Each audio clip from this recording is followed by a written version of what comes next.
And then Daddy was an orchestra leader, had his own band, and played for Jimmy Durante and Eddie Cantor and many of the actors. And there were also many shows, and you know, they were just for that night and so on, but big celebrations. Big performers. And he would always be in one of those. And he was very shows. strict with his men. Oh yes, he was a tough guy.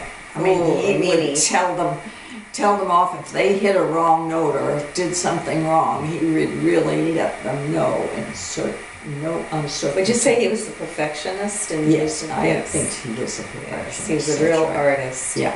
Having come from Russia and having trained in the old classical school. Yes, there was. He had won a prize for being the youngest impresario. Yeah, or something like that. Right. When he was I only think he was 8 years old, and he was a German family, took him to their summer place, and in the mountains, and he made him not play a piano, but had to play on a table with no piano.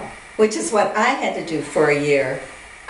Take piano lessons on the table and on a pencil, not a piano. Now I know where it came from. Well, that's where he hated it. And what does he do? He makes me do the same thing. Well, he thought that that's the way he was trained, and that it was pretty good, because he did very well. And I instead quit. Yeah, I'm afraid so. So,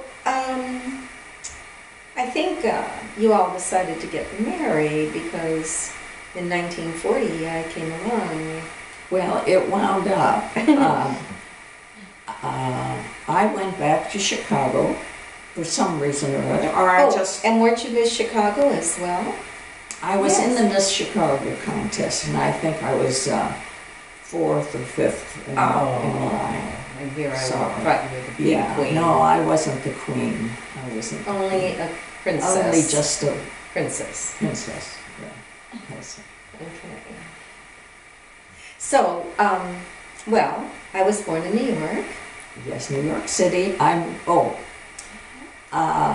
With tap shoes on my feet. No, right. But I went with this Jack Van Oker, and he wrote to me that when I was in Chicago, but I decided, you know, I didn't want to see him anymore, and so I wrote him a letter.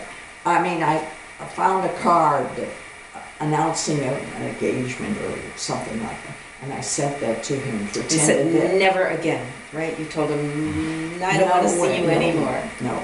And well, I told him I was being married. I had on the card that I was married. But were you being married? I wasn't. You made up a story. Getting married. No. Uh-oh. I just conniving woman. Right. There you go. But ultimately, guess what happened? You got married. And one day, I went to a theater in New York with the Six Graces. It was a dance group, and we came into the theater, and there was an orchestra leader, and they were practicing, and there was lo and behold, unbeknownst to you, he was in the very same show. After you had said goodbye, I'm getting married to somebody else, as fate would have it. Yeah. Lo and behold, there was Jacques. Handsome as can be, dashing, looking like some famous movie actor. star, William Powell. Yeah. And in fact, everybody thought you were Mr. and Mrs. North. Nick and John with Asta. They even had an Asta dog, and they had a convertible Cadillac. Yeah, we did. That's right. Anyway, we wound up getting married in Lake Forest at the Presbyterian Church, and then moved to New York City. And then I came along, and then 4 years later, Carol came along, and then, and here we are. That's how it is. And here we are, happy as can be. So to all of our family, Yes. to Carol and all of her children, Right. and to Lynn and all of her children.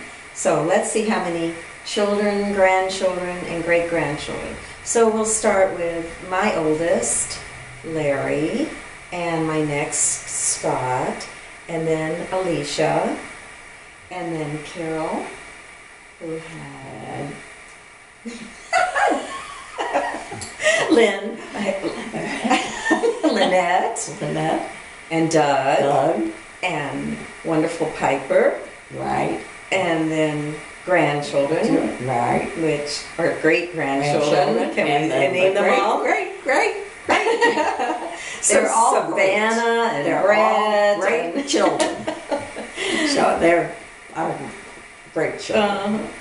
and Isabel and Lucas and All the precious, the precious ones. Little very, Junior, very special children. Savannah. All talented and wonderful and beautiful. All with blue eyes. Shelby and Morgan, gorgeous. They all have blue They eyes. all have blue eyes. My husband, I had Brown eyes, but every single descendant has blue eyes. And blue eyes are supposed to be recessive, but obviously you're dominant. There you are. Dominant. The dominant gene. Alice dominant. Alice Jean, the dominant gene. So Has your good next genes. birthday is very near. Yes. We're going to have a huge party, Are we? Abraham Lincoln and us. Yeah. And we will be celebrating number 96. And February 12th. And until then, we wish you a very Merry Merry Christmas, Happy New Year, and let's end with our poem about chorus girls. About what? Chorus girls are Chorus always girls. All right. Okay. Chorus girls are always misunderstood.